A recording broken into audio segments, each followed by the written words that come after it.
Hey, how you all going? It's John, that Aussie metal guy here with Crank.com and with that metal station out of the US. And today I'm getting to have a chat with Thrash metal brothers, Wally and Andy of Wartooth.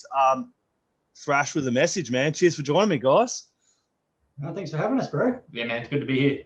Nah, it's good, man. It's good. We're finally getting this happening, man. We started the other day with Andy. We had some net issues, so thank you to our dodgy internet over in Australia. We're getting it done today. Can I ask first, guys, whereabouts in Brizzy you're from? Because I'm an old Brizzy lad myself. All right. Yeah, we're on the south side of Brizzy. I live in the city itself in Spring Hill. Yep. Always on the south side of Acacia Ridge, but we actually Acacia grew Ridge. up, I used to live there. yeah. Oh yeah, right. Yeah, I used to live in Acacia Ridge. I went to Sandgate High. Also went to Clontarf High. I was born at the Redcliffe Hospital. I moved to South Australia when I was about fucking nearly 16, dude. So it's been a few years since I've been home, man. What was the first thrash metal band that got used into thrash? Probably Metallica. You can see the poster behind us. We got one there. A lot of people start on Metallica, like we're no different. So you sort of get into them from the rock and roll and the hard rock stuff, and then get into Metallica, and then find your way into heavier stuff from there. Yeah. What was it like at home when you discovered heavy metal? How were the parents take that in? Oh, less than optimal choices of music, they would say. Obviously my parents had a wide taste of music, disco and country, and even just a bit of rock, nothing too heavy, like not really AC/DC and that sort of stuff. But I guess Guns N' Roses. Yeah, a little bit, like a bit more hair glam metal and stuff. Yeah. Motley Crue, but definitely from our perspective, moving through those phases, hair metal, and then into thrash through the Black Album and that sort of thing, then it's just a never-ending pit of music. But the parents are like, oh, the Black Album, like, oh, that's some good songs on there, like Unforgiven. That's probably our mum's favorite song. Mum likes Metallica. Yeah, she came when we saw him in 2010. Yeah. Mum came with us. The three of us are in the mosh pit. It's like, yeah. Oh, she was freaking out. All these big dudes running around because Lamb of God actually opened for them, and she was like, "This is not right. This music, But she doesn't like them now. Yeah, but yeah, they support what we do, but they're not fans of music. So. Yeah. No, we briefly had a chat. Andy, he was telling me a couple of the bands that your parents were getting into. It was kind of the same kind of stuff my mother was getting into, and I was listening to as growing up as well. And I when I first started getting into heavy metal and bands like, as you said, Metallica, because you start off there, and it's a slippery slope from there. But I was going to mum with lyrics from bands. She's going, "They're so awful. They're so awful. I can't understand it." And I'll give her the lyrics, and she'd sit down and she'd go, "Oh, okay, they're all right." And she's the same. She loves Metallica now. And I remember seeing them in '98. And I was like ringing mum up, fucking, "Oh, Metallica, mum." And she's like, "Fuck you, I'm so jealous." Oh. That's the way. It's good to see. So how did Wartooth get started with you guys? When did you first start playing instruments together? Was one playing first, and then the other one was like, "Hey, bro, you got to fucking..." Yeah, man, I pretty much, started playing drums in about grade 6, and so that was 2006. And we both played a lot of instruments at school. That was just part of the curriculum in the early primary schools and through primary school. And myself, I was sick of learning notes, so I just wanted to play drums. I'm like, it's the only instrument that doesn't have notes. So, I picked up the drums, and same thing about musical influences, trying to play rock and roll, and then progressing through that. But a bit later, your story to pick up guitar, I'll let you tell that. Yeah, so I started playing guitar when I was 19. I was out of high school, I was at uni. And I kind of got into heavy metal like when I was like 14, 15, but never saw myself as a musician. But then when I was like 18, 19, I was so into all these bands. I'm like, I just want to play guitar. Like I want to be that, James Hetfield, or like the front man guy who's playing guitar, singing along. Before that, I loved air guitar. I used to always air guitar along to everything that I was listening to and stuff. And my girlfriend at the time kind of encouraged me a bit to pick up an instrument and sort of have a go at it. So I picked up guitar when I was like 19, and within like 6 months, I think, of playing guitar, I'm like, Wally's playing drums. I'm like, we should jam. Like, let's jam. As soon as I could learn some songs, it's like, let's jam out in the garage. And then, then we started covering a whole bunch of stuff, like Iron Maiden, Twisted Sister. What else do we have? Like a bit of Metallica, obviously. Yeah, some Disturbed songs as well. And then it was just a case of like, oh shit, well, we're playing together. Like we need get some other people here, We you need know, a to actually bass player. We need someone who can do solos Yeah, and yeah. stuff like that. So. and you just start looking around, and it slowly starts to piece itself together. Yeah, and so how did it evolve into Wartooth? And you pieced itself together. How did this first EP come out, man? Tell us a little bit about the story behind all of this, a little bit about the journey leading into that one. Yeah, so I mean, like jamming out in the garage with the two of us, kind of progressed into, we're looking for a few other members and some other people to jam with us. We went through, I guess a few people sort of came and went, and each time they came and went, we'd like each person that came along, we'd sort of try and write something with them or whatever, like just be a bit creative, obviously, other than just doing covers. So we kind of wrote little riffs here and there and little bits and pieces of songs, and then we started piecing them together. And then we sort of had what you would consider like our first like lineup, I suppose, which was a mate of mine from uni called Kyle, and we had a bass player at the time who we called Bread. His name is Brendan, but nicknamed Bread. And these guys, like we'd kind of written a few riffs together, a few bits of songs, and then we're like, fuck it, let's lay down something, like record it, like. Yeah. And the first thing that we recorded was actually a cover of Slayer's World Pain in Blood. Yep. For a radio show. There was they were doing like a tribute night. Yeah, competition thing. A competition for like a tribute night, like lay down recording of a cover song. And like the whole radio show was just all these cover songs of like local bands covering other metal stuff. So we're like, yeah, well, I think Jeff Hanneman had just passed away. Yep. This was like 2014 or something. Yeah. 2013. So we're like, let's do a Slayer tribute. We did World Pain in Blood, laid that down, and then we're like, okay, that was cool. Like, let's record our own stuff now. Yeah. And so then we got into the EP thing. Yeah, from there. Yeah, well, it'd have to light a fire in your belly, eh? Because it's you see these cover bands, but it's also it leaves something in here, like you want to create yourself as a musician. Saying, you know, when you started at 19 playing the guitar and that, you probably would have been writing down a shit ton of like songs and lyrics, or even were you doing that sort of thing as well? Absolutely, man. The minute I picked up a guitar, like I loved playing other songs that I knew, but I'm a creative person at heart. So like before I was into playing guitar, I was like, I loved drawing, I loved architecture and stuff like that. So I was always into creating. So once I picked up the instrument, I was like, the first thing I wanted to do was like write my own song. Like, you know, so I was always writing like riffs, and like they were really dumb and terrible riffs to begin with. That's what we all begin with. But yeah, so been, I guess, creating since I picked up the instrument. Yep. What was the recording process like for this one, dude? I'm talking about this one first. Yeah, the EP. As I go forward, I'll talk about this one, then we'll talk a little more about the other stuff. It was pretty dodgy. Like, yeah, I mean, the guy who did it he just left the band. He was one of the bass players in our garage. This was before we even started playing shows in 2014. So yeah, he was writing some stuff with us, and he didn't live too far away. And he just wanted to do something different, so we parted with him. But in that process, you know, he's like, oh, you know, I do a bit of home recording stuff. So we're like, okay, well, that's awesome. You know, that's sort of what we want to do for this EP. You know, didn't really have any money to put into it or anything like that. Just trying to do it super budget and basically minimal as possible. And you know, we're playing shows for a couple of years at that time, and so people always asking, oh, CD, rah rah. So it's like, oh, but we've got 5 or 6 songs that we're playing, you know, every time we play a show. And so, well, we need to actually get these things laid down, and those two things coming together. Like, okay, we know a guy, we've got the material. So it was all just done at his house, in his room, you know, much like this. Yeah. Well, he was just getting into like engineering and stuff, like recording his own stuff and recording some of his mates. Like he didn't have a pro setup, or he wasn't like a recording engineer. He was sort of in training, like we were in training to be musicians. So it kind of worked. We all kind of came together and made the best thing that we could make with our experience at the time. Well, exactly. And it's worked out well, because Venom Head was I want to talk about Venom Head, because that kind of was the first track, and that's still going through now. And just brought out the single, kind of redone it again, and you got that single that was really well done. I like the way you've marketed and worked your bloody asses off to get where yous are, because even though you're going, oh, this is something my mate done and he was learning at the time, but you were playing shows and working your ass off, and he's also had these things to hand out to people like myself. And then since I seen you then and you handed me that, I've been like keeping an eye on what Wartooth has been doing. And as I just said, the Venom Head track kind of started and it's been a recurring theme till now. So can you tell me about that track? Yeah, absolutely. Just before we get into that, though, where did you get that CD from? Because like, there's not many of those floating around. I got that from you. I got that from you when we played at Adelaide at the Enigma Bar.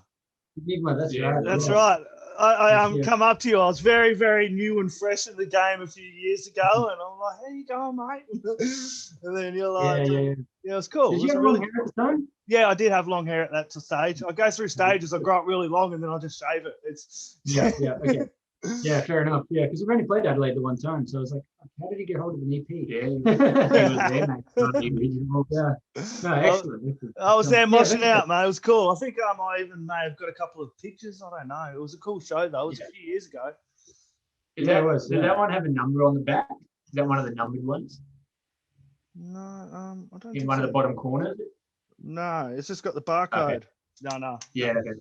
Yeah, we did 0 to 100 the first batches. So Did you? it's They're the really collectors. yeah, they're correct. The real collectors ones there. There you go. If you got them, keep hold of them, mate. Absolutely, if anyone has one. I People are mean, chasing them online, I eh? know, yeah. We've got people like, oh, when will you reprint? Like, we must have the original EP. I said, no, all the songs are on the album. Buy that. It's way better, but they still want it. They're like, oh, let me know if someone hits you up, they want to sell it. I'll buy it off them. It might be worth a bit of money, mate. That's why you're always, for me, when I go to shows, I'm like, even if I'm not, like, I go up and chat to the bands, but bands are always selling merch like yourself. It's what you kind of missed out on, not being able to play live.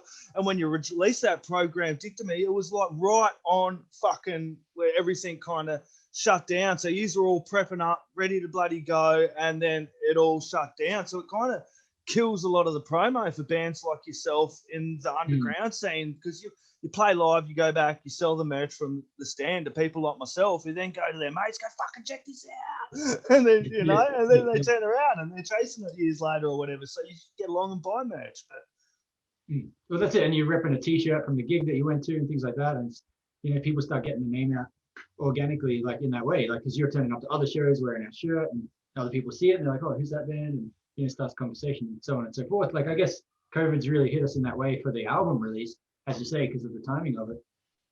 But I guess in saying that, like, we've had to adapt, and I think we've adapted pretty strongly to like more of an online content thing where we're releasing music videos and all that sort of thing, which, like, tying back to what you're saying before about Venomhead, that was kind of the beginnings of that. We dropped a music video for Venomhead, like a lyric video initially. Yep. And then not long after that, we dropped a live video, which was like kind of wrapping up from the tour we did the year before.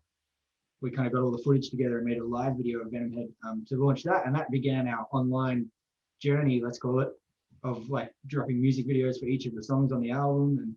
And we did a lot of online content, like live footage, jamming footage, all kinds of stuff that we really push hard on the social media. So like killer covers.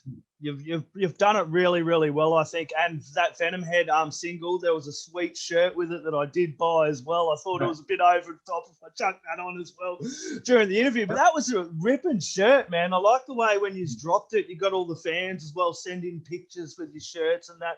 I like that you have brought everyone along in the journey with you to where you are now. You know what I mean?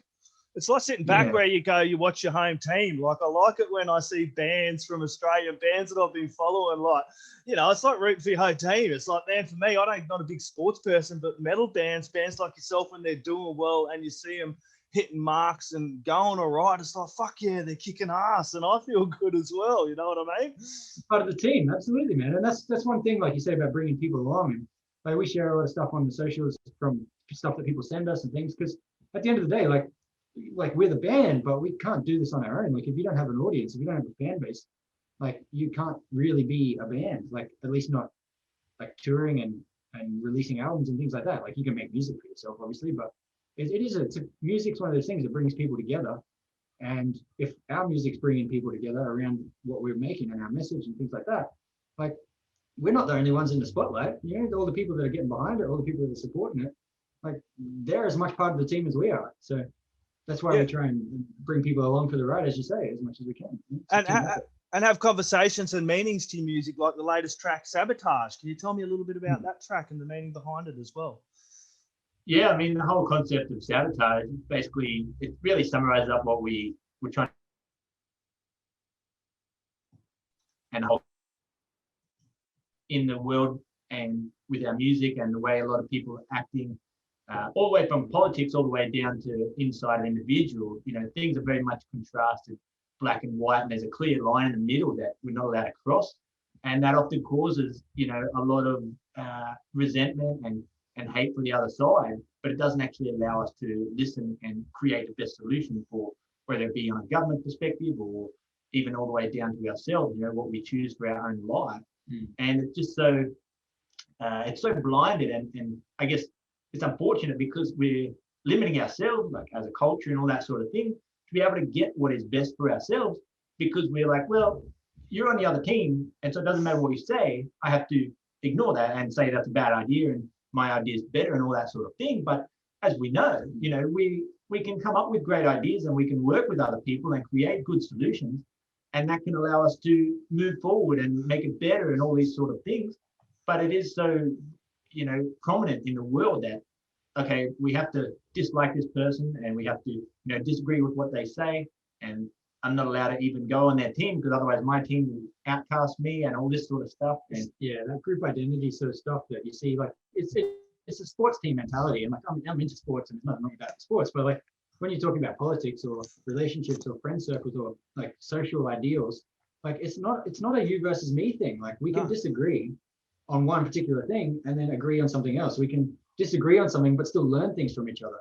But in order to do that, you got to be able to listen and be willing to take on board other contrasting ideas, which I think is like, especially with social media and the way the world is right now, it's, people aren't willing to do that. There's very much a fence that's like, you're on that side, I'm on this side, stay the hell away from me. You're the enemy. Yeah, well, America done it really well, and it kind of seems that some of these themes could fit in well with the red and blue on the cover. And I'd never seen, you would have been the same, sitting back going, wow, we're full on here, but I've never seen a country get so into politics the way they were, polarized. And it was just, I had another interview the other day and it was talking about Fox News and the polarization and some of the news media outlets that were just feeding and thriving on it, and then some of the politicians in there, we know who, stirring the pot, and it was just a kind of like seemed like they were on the brink of a civil war themselves, you know what I mean? It was crazy. Well, that's it. They're creating that polarization, as you say, which creates division, because now it's like, well, you're either on team red or you're on team blue. You're not allowed to sit on the fence. You're not allowed to have feet in both camps, kind of thing. So that whole mindset breeds that division, as you say, and then civil war is like kind of the next logical step from that. Yeah, it definitely doesn't help anyone. It's like, well, what's the result of that? It's not progress. A bunch of sabotage is what the result is. It's like destruction, and like everyone loses out because you're in so much conflict rather than discussion. Yeah. And what was it like making the film clip? You do all these DIY, do you? Yeah. So with Sabotage, for example, like we got a mate of mine who's he's like a film sort of guy. He's got a lot of equipment and a lot of gear, and he knows what he's doing with that sort of stuff. So we got him to come along and film it for us. But all the other videos and even Sabotage, like we edit them all ourselves, and just basically to save money, really, because that sort of stuff can get really expensive real quickly. And we've got kind of a little bit of skill in that regard, and we're certainly learning as we're going, at least. And lots of YouTube tutorials and things like that, staying one step ahead of the game. Yeah, and it also allowed you to get what you need, because the original video we did, Thrash Attack, which was a single at the time, and that sort of thing back in 2017. We had a vision in our head, and at that time there were 4 members in the band, and even as a band we were trying to piece together like a storyboard of what we wanted this film clip to look like. And then when we upload that to a 5th person who is then making that video, all of a sudden, all that language and communication, you're trying to get that message across as to this is what our video should look like. Then they go away, do a thing, and they bring it back, and they bring a bill with that. And like, well, not quite right. Okay, change this, change that. And then they go away, and then they bring back, and they have another bill for their work at that time. And it just adds up so quick. And at the end of the day, we didn't really end up with what we wanted. So we ended up, like, let's say, fixing it ourselves to, like, it's not quite getting our message across in the way that we can see. And so we just took it upon ourselves, okay, until we can get that relationship with someone who, it's not the fact that they're not good enough or anything like that, it's just you can communicate with them in a way that allows your video, the visual aspect of the music, to get itself across, because that's what it's there for. It's there to accompany that. Understanding like the message or the mission that we're trying to accomplish and representing that visually is sometimes tricky, because it's tricky to explain even sometimes for us. This is kind of what we're trying to say with the visuals here. Yeah. And certainly, like with Sabotage, for example, the latest video, like there's a lot of editing time in that. Like quite frankly, that would have been a very hefty, costly video if we were paying somebody for all that time. So it was much cheaper and easier for us to sort of take that on ourselves and save a bit of coin and still get a result that we're happy with. And even on top of that, the idea that okay, well, this is what we're trying to achieve, but you may not actually know what that looked like. And I think the previous video, As Darkness Comes, is a great example of that. You know, we sat down and we spoke about, okay, we'll highlight destruction of nature and all these sort of things, but maybe you can't actually write that down. It's like, okay, we'll have this sort of video, this sort of video. It's one of those things where you go hunting on the internet and you're just looking for the right angle, the right shot, whatever it is, and you're like, oh, okay, that'll work good. Okay, bring that clip in, and you're looking for some more, bring that clip in. But sometimes it flushes it out as you go, and then that allows you to build the picture that you want, but even though you can't communicate that to anyone, and that's why building that relationship with someone, you know, throughout the period of maybe months or years. Someone who gets it. Yeah, it will help you, the two of you, to see that way. The same way that, you know, two people or multiple people in a band might have a non-verbal communication style that allows them to write the same sort of music because they just get each other. You know, they can communicate on that other dimension. Is that what it's like for you and your brother now when you're working together and recording? Do you get in that moment, or do you have moments where it's like, bro, fucking hell, man? Bit of both. Yeah, sometimes we like, it's weird when we jam. Like I know when I'm jamming sometimes with Wally, like if we're like making things up on the spot kind of thing, like he'll go into like a drum fill, and for whatever reason, I just know that he's gonna like change the beat like after that fill. Yeah. And so I can just adjust what I'm doing. Like, and it like happens on the fly, but we have this weird chemistry where we can just read each other, like what we're gonna do. But at the same time, like we do have a lot of arguments and fights about things as well. So it's, yeah, it's all part and parcel of being not only band but brothers as well. So, yeah. And we also get to the point now where it's like, well, this, you know, we're acknowledging the fact that some people are better at some things and others are not as good at other things. But like, well, these are the things you're good at and you like doing them, so I'll just leave you in charge of those, and vice versa. And then it's just a case of coming back, you know, when the task, let's say, is complete, and it's like, does this meet the standard, whatever? It's like, yep, okay, cool. So you don't have to be, you know, 100% working through everything together, because you have that trust, and we know that the shared vision for the long term is still the same between the two of us. Right. And therefore the work that we're doing to get there should go along the same path. So, oh yeah, sweet, that video makes sense. You know? Yeah, we don't have to do everything together because we both understand what the long game, what we're trying to get to. Exactly. Yeah, well, it comes in handy with like tracks like Sabotage, Wally, when you can just like let Andy jump around. It must take a lot of work, Andy, getting into those different positions as well. And it would probably take a couple of days, I suppose, doing the different parts and then ripping into your different shirts. Like, at least you're getting good use of all your metal shirts. Like me, half of mine sit in the wardrobe. I sit there through about 50 black shirts going, which one am I going to wear? That's the kicker, isn't it? When you're going out to a gig or something and you're like sifting through the wardrobe, you're like, like, is it black or is it slightly off black? Like, what am I going with tonight? It's a tough decision, isn't it? Like, and then you always end up going with your favorite shirt anyway. It's like the same one. Yeah, and the covers you've been doing have been really, really cool. I do enjoy watching a good cover and listening to a good cover as well. What's been your favorite one so far? I'm liking the NXS one. That was the one, Don't Change For Me. That last one I checked out. That was the latest one on there, and that was really, really cool. I like the Garth Brooks one, dude. I'm going to say man. That was really cool. Hey, dude, I like a bit of country. I like that Devil Driver country album he done too, dude. It was like a bit of country metal. There's another one who does a metal band, Johnny No Cash. It's really cool as well. Yeah, metal, man. But like, I've enjoyed that. I didn't know you're into country. That's awesome. Yeah, man, it's cool. Hey, look, mad metalheads like us can't listen to metal 24/7, mate. So yeah, that would have been country music. So yeah.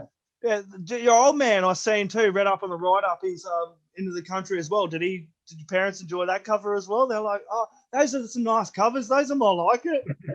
That's it. So Dad grew up sort of with our country music influence. He got us into Garth Brooks and things, and then Mum loves the INXS and all that sort of stuff. So I guess in essence, those two cover songs, like one from each camp. But, yeah, no, they're enjoying it as well. They like that more than our original like heavy stuff. So. Yeah, definitely. Just maybe it wasn't clear, but some people actually don't know. You know, we talk about our parents and things like that. They don't even put the fact together that we're actually brothers. They just assume, oh, we're in a band together and that sort of thing. So oftentimes in videos we'll be talking about, you know, parents and that, but it's actually both our parents. Both parents. Yeah. Same parents. Yeah, Thrash Metal Brothers, mate. It's awesome. Yeah, Warrior brothers, Within. Can I chat about that? Warrior was in on Wired to Die. You had a few people on there. I noticed Warrior was in. You had Hidden Intent. You had Chris the Melker. Who else did you have on there? I couldn't pick the other people, dude. Yeah. So some of them were just like fans of ours. Fans. Like Okay, cool. We sent out a thing to our subscriber list on an email and sort of said like, hey, does anybody want to get involved? And a few of our fans put their hands up. So there was like Kate, for example, did a vocal cover. Mate of mine, Dylan, was on bass. He's from Armada. He was in from Melbourne. Armada, yeah. From Melbourne, and there were a few other guys that were just fans who just wanted to get involved. And Another one, Andrew Hudson from Harlot in that's Melbourne right, as Hudson well. from Harlot was on there. Yeah, Tim from, well, he used to be in Wartooth, but he was in he's now an Iron Maiden tribute band up in Brisbane. Idle Ruin as well. Yeah. So he played guitar on there. Yeah, I read a few people. I'm trying to think who else was in there, but it was just one of those things where it was that timing where a lot of professional bands and that were starting to piece together these ideas of fan-based videos, just so people had something at home, and everyone's stuck at home, so all we could do was think through a webcam and stuff like that. So it was just a way that we're thinking, okay, how can we still do a music video? And it fit in perfectly because the concept of the song Wired to Die just related perfectly to the situation where now, it's okay, everyone's social media. And everyone's online, and there are pros and cons which we need to be aware of, obviously, for our own sanity and things like that. So it was just a perfect opportunity, perfect timing. Everyone's at home, people are looking for things to do, and all your best fans are like, oh my God, I can be in your video, and that's absolutely gold for them. They relish at the opportunity. And so some of it's actual musicians, and some of it's just our best fans who buy all our shit and everything, and they're like, hell yeah, I want to be in the video. They're emailing you every single day. They're just loving the opportunity. It was great. It was really good fun to make too, like seeing all the covers come in, like everyone playing our song. It was like we sent, I think people had like a month or two, maybe 2 months to like learn the song and get a video in. So they all did bloody well, like covering, like it's not an easy song to play. No. It was really impressive seeing everyone like chipping in and getting involved. So. And it's a long one too. They all sent like full videos in. So yeah, and it was cool, as you were saying, you had a guy from Harlot in there, and then Chris from Hidden Intent, who recently dropped their album, dude. They're about to hit off an Aussie tour. They done a cool one as well, which I think was the Chats pub feed one, and they done similar where people from all over the place, and they just look really, really cool, man. They're fun to do. And also, another thing I want to talk about is the conversations you're having. I really do like the conversations you're having on at the moment as well. Raw Truth, I believe they're called. They're really worth checking out, but I do like that you do approach conversations of mental health, and I do think it's good. And I've had this conversation with Devil Sold His Soul the other week as well. I think it's important to have these conversations in the metal scene and in the community in general as well, because it's important that everyone knows that we all battle with these conditions as well. I've battled with anxiety and major depression most of my life since I was 15, 16. So for me, when I get to see bands like yourself having these conversations, and then other people can watch this and go, wow, I feel like that too, that it's okay to feel like that. And, we all kind of feel like that at times. And I think it's cool. Hats off to you for having these conversations. Yeah, I mean, it is one of those things where, not that we're, on some sort of soapbox or anything like that. None of that. It's just the fact that it's okay to have those conversations, as you've said. And I think oftentimes that people are so scared to be the first one, they don't feel comfortable to talk about those things. And just in doing what we've been doing over the last couple of years, you get messages and emails, and even meeting up with people, they thank you for opening the door for that conversation, because that's the biggest thing. People think it's a taboo and not allowed to have these conversations. It's like, well, don't even worry about that, because if that's the biggest problem, that you can't actually discuss the fact you have a problem, where's that going to get anyone? And unfortunately, society just has a stigma around mental health, and it's not accepted as a problem. And if you do have that problem, then it's just, you've got to figure that shit out and man up and all those sorts of things. And it's like, I don't know, to us, it was like, okay, this needs to happen, not that anything's going tragically wrong and, we're near suicide or anything like that, but other people actually are, and they don't even feel like they can have that voice. And so we just took our opportunity to go, okay, what better way to actually have the conversations about the music and things that you're writing, give people that further, deeper look at what it is that you're doing, and actually tell them, okay, I might be perceived as a rock star on the stage to you, but all the problems that we're facing are still the same as any other human being, and that's okay. That's okay. Yeah, it's good that we are having these conversations. For too long, it's just been, the metal community, we're these big, tough, tattooed guys.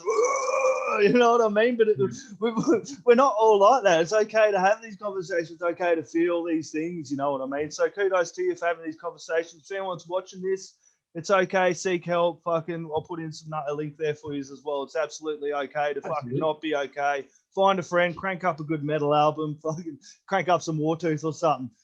Voodoo's coming up, guys. Are you just going to get on to Metal United Down Under at all? Or? We would love to get on this year, but at the moment we're still piecing together a lineup for the live shows. We do want to get touring in the second half of this year, if COVID will allow us to. Get around the country again, because we bloody missed the stage and we missed hanging out with all the legendary Warheads around the country. So it's one of those things, like we're piecing together a lineup at the moment.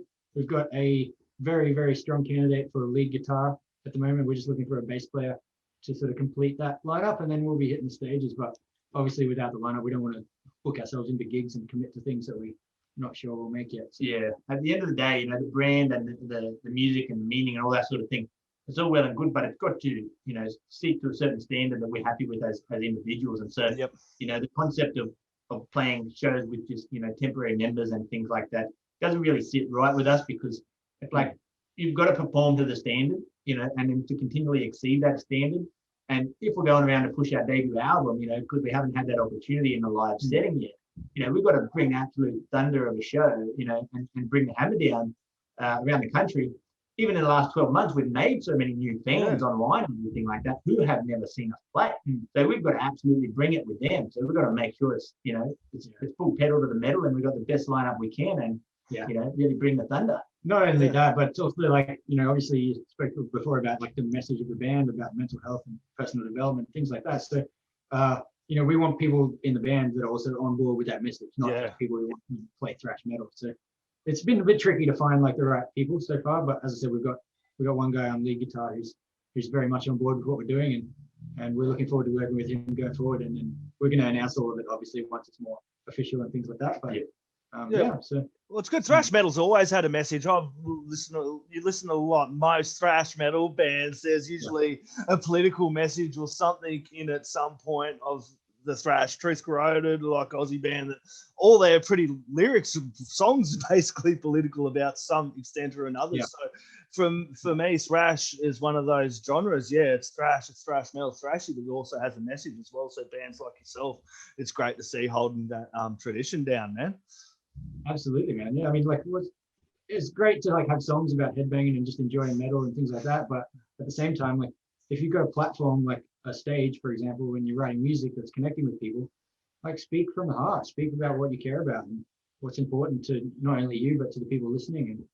And that's music. At the end of the day, like for me, it has always been about the message. Like all the music that I listen to, not just metal, but everything. It's like I connect with lyrics, I connect with the meaning and the emotions in the song, more than just like, okay, that's a sick riff or whatever. So, and that does complete the circle of your fans, what they're connecting to. Like we're all connecting to the same shit, and that just makes that community a whole lot tighter, because these are the things that we're seeing, these are the problems in the world, whatever it may be. Even if you're singing songs about headbanging and just going to the metal show, we're combining all those things to become who we are as an individual, and that person's also that individual, and they relate to those same things. And all of a sudden, you're just building relationships, and all your best fans, they just seem like your best friends because you all just share that bond of all the similar elements. Yeah. Comes back to what I said at the start, barracking for your home team when they're doing well, when your band's doing well, you're like, fuck yeah. So that being said, being a year since program, do you you just going to promo, or you thinking maybe fucking another album? Because I know you guys are super creative. Are you able to say much of what you've got planned in the future, or just kind of wait and see? Well, at the moment, we're going to keep promoting Program Dichotomy a little bit. As I said, we want to tour second half of this year and release the album properly to everyone, and share that live experience that we haven't been able to do.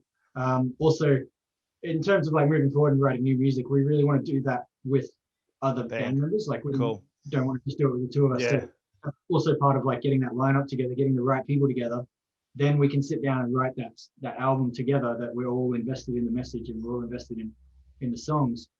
So that's kind of the step-by-step plan, is basically get the people together, play some shows, make sure that we're all on the same page, and then we can sit down together and start making some new music.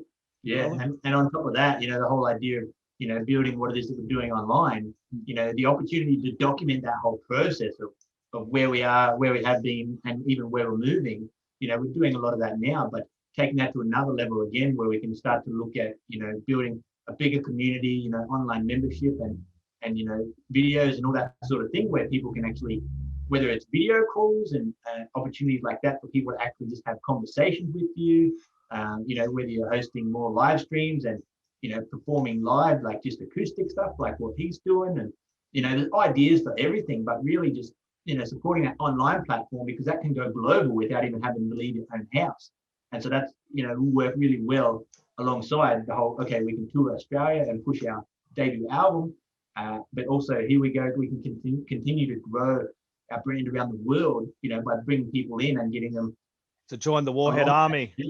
Exactly. Join that footy team, like you're saying, man. Barrack into the team. So building that community and online as much as in person. Where's the best place people can get along and, you know, join the Warhead Army, man? Hit up and follow us. Well, absolutely. I mean, if they want to sample, they can check out our Facebook page and our Instagram page at Wartooth Metal. But if they really want to get involved and see a lot more of our message and a lot more of the behind the scenes stuff and what we're doing, best chance is to actually sign up to our email list, which is signup.wartoothmetal.com.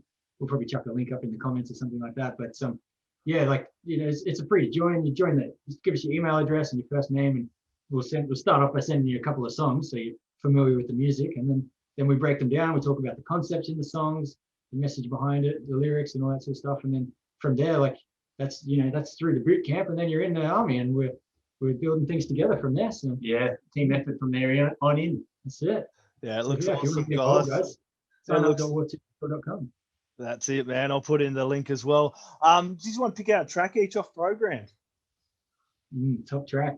And well, why? obviously, we're here today to support Sabotage.